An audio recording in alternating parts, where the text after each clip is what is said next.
You know, we have the photoreceptors that, you know, need to be excited by the broad spectrum.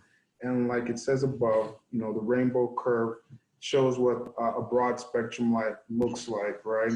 And the white curve, what we see that overlays that is our HPS, right? And so what you can see here, we have areas or gaps that, you know, the plant or these photoreceptors that you want to be exciting through your photons are missing, right? And so we have blues that aren't really too apparent, and then the early on greens that are and a little bit into the early yellows, where we have a lack of photons emitted from an HPS fixture.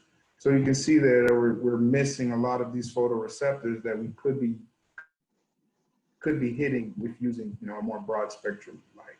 So LEDs have come a long way. Mike, would you say that the spectra that are offered by LEDs now are meeting the needs of cultivators? Absolutely, and there's two elements to that. I think a lot of people's negative perception of early LEDs was because they were only mostly providing blue and red, which was the basis of a lot of research on leafy green vegetables in the very early days of LED. And they do not grow flowers as well. And that goes across the board for a lot of other flowering crops. In addition to cannabis, broad spectrum light appears to work better. And in my experience is certainly the case.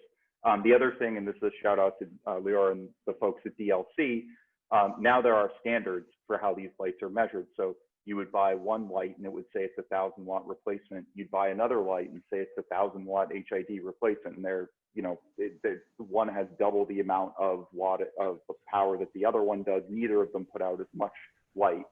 So you kind of have those two things working together, creating sort of a bad reputation for LEDs and LED grow lights in the beginning. And by in the beginning, I mean 5 years ago. We're not talking very long ago.